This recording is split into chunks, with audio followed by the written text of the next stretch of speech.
On Sunday, Detective William arrives at a crime scene and meets Detective David, who was just transferred. The dead body belongs to a man who was shot down. Neighbors heard him argue with his wife for 2 hours, so the cops think it was a crime of passion. On their way out, William reveals he's retiring soon and wonders why David fought so hard to be reassigned to his lame unit. David just says he wants to do some good, and William reminds him that for the next 7 days, he's still in charge. On Monday morning, David wakes up next to his wife Tracy, who gets annoyed when the phone rings. David is called to another crime scene where he meets with William again. When David wonders if the victim is really dead, the cop who found the body gets angry and William scolds David for being condescending. The detectives search the house and find cockroaches all over the floor.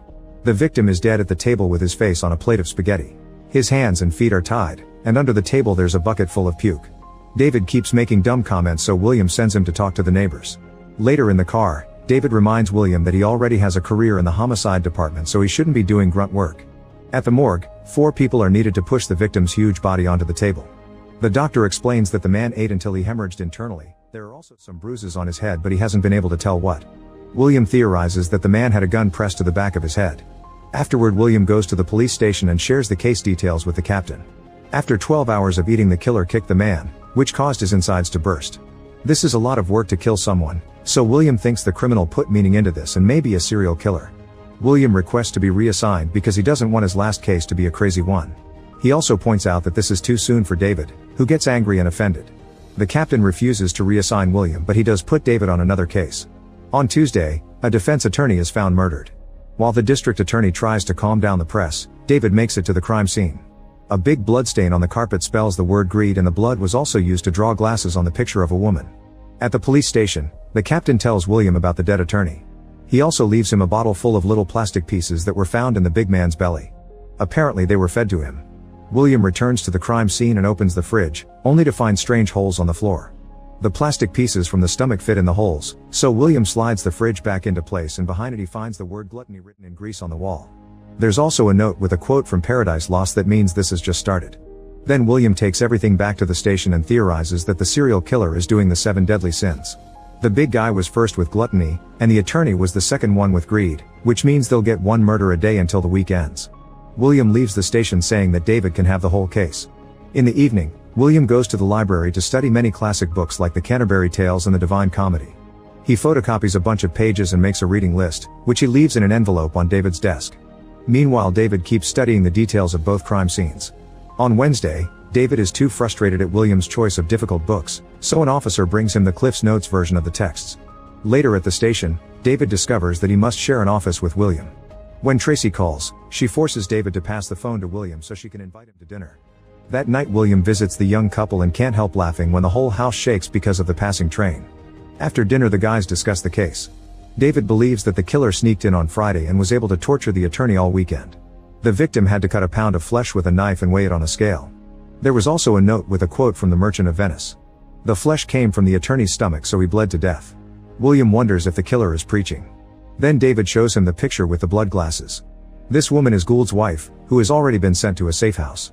A confused William concludes there's something she didn't see but she's supposed to. The detectives decide to visit the wife and show her the pictures of the crime scene to see if she notices anything peculiar. The woman points out that a painting on the wall is upside down. The duo rushes to the crime scene and takes the painting from the wall, only to get frustrated because there's nothing behind it. However, William uses a brush on the wall and finds some fingerprints. Moments later, the print lab uses their devices to uncover the whole message, which turns out to be a bunch of fingerprints forming the words "help me." They're not the victim's prints, so they run them through the computer, but there's no match.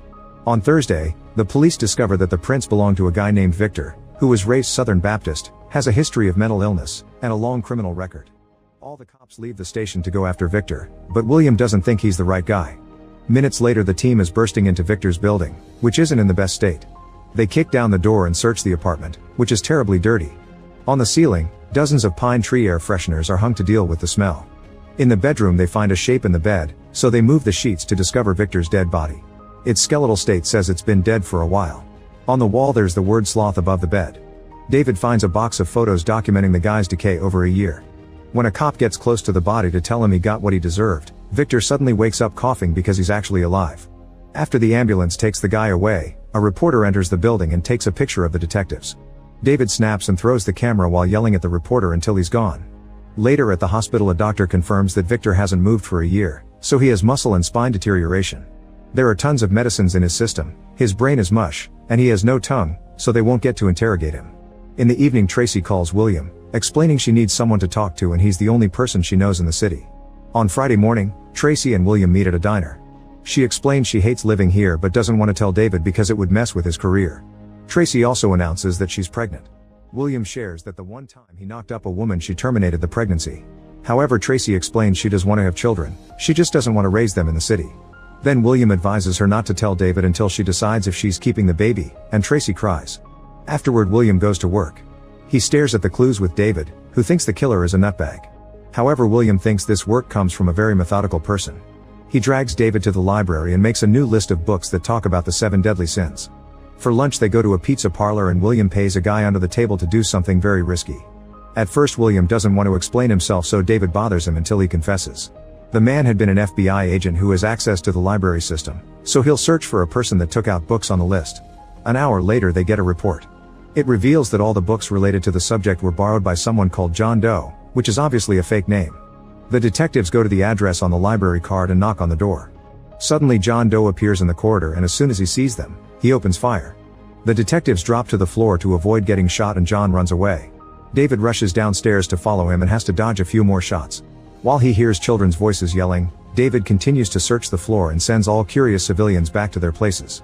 Suddenly he sees a screaming woman running out of her apartment, so he rushes inside, but after searching all the rooms he discovers that John escaped through the window. When David looks out, John opens fire at him from an alley and uses the distraction to run again. A furious David also climbs through the window and runs on the roof while noticing that John is entering an abandoned building. By breaking a window, David manages to get inside too and notices that John is leaving a trail of blood behind him, meaning he's injured. The chase continues, but after running through several corridors, John uses the fire escape to leave the building again.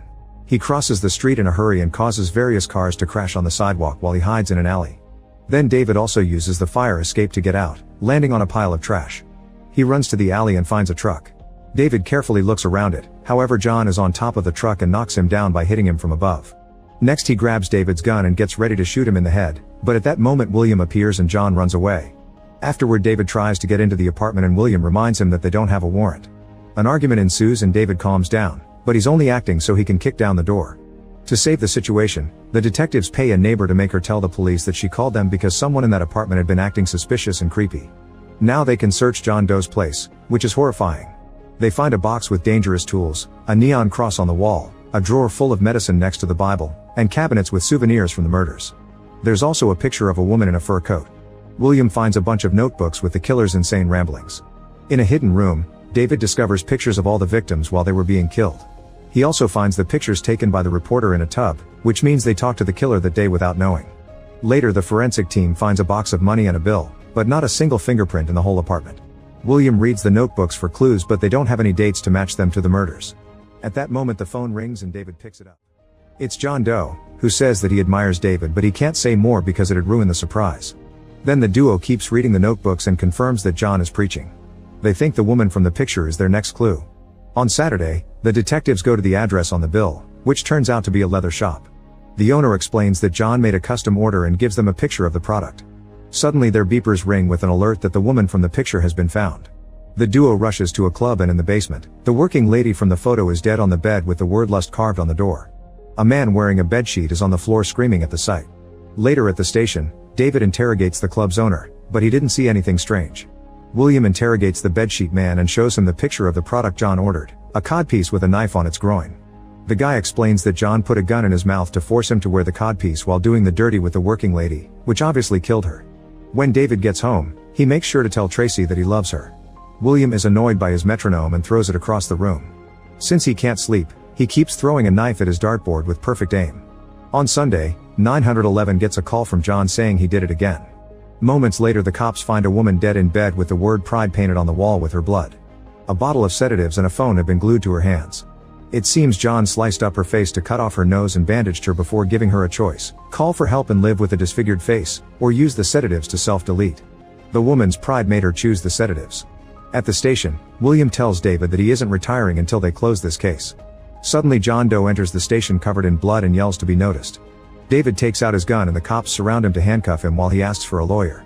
Then they try to take his fingerprints, but he doesn't have any because the skin was cut off. William and David don't think John would give up so easily and suspect a trap. A lawyer talks to John and tries to make a deal with the cops. He explains that there are 2 more bodies hidden away, but John will only take David and William to the spots. The police don't want to take the deal, however John will plead insanity if they don't. If they take the deal, he'll plead guilty. William wonders if the bodies are real, so the district attorney shares the lab results, which confirm that the blood on John's clothes belongs to 2 new victims. The detectives have no choice but to take the deal. They shave their chests so microphones can be taped on them. While the captain deals with the press, the duo leaves with John in a car and a police helicopter follows them. During the trip, the detectives try to learn more about John, but he refuses to talk about himself and only says he must finish his work because it's special. William pokes at his religious logic and makes him rant. John explains he didn't kill any innocent people, all his victims were criminals just for falling for one of the big sins, even if it was just being overweight. He also keeps taunting David, which makes him angrier by the second. Eventually John asks the detectives to stop the car in the middle of an open field full of electrical towers. After checking on the time, John begins guiding the cops through the field. At that moment a van appears on the road, so William runs to intercept it while David stays with John. William drives as fast as possible to block the road and takes out his gun, causing a man to get out of the van. It's just a terrified delivery guy who was hired to bring a package for David. After checking he isn't armed, William lets him run away and asks his team to send someone to pick the man up. Then William opens the box and is incredibly shocked by its contents, announcing that John has the upper hand. Meanwhile John tells David that he admires him and that he paid a cop to get information about him. He reveals that he's visited Tracy and cut off her head because he envied David's normal life. This means envy is his sin, so John asks David to shoot and become Wrath. William rushes to calm David down, but he refuses to say what is in the box and that confirms that Tracy's head is in it. John doesn't stop taunting David and tells him that Tracy was pregnant, so William slaps him. Hearing about the baby is the last thing David needs to snap. He shoots John in the head and then his body 5 more times. In the evening, David is taken away by the police for his crime, and William finally leaves the force. Make sure to subscribe and turn on notifications so you can watch more videos like this. Thanks for watching.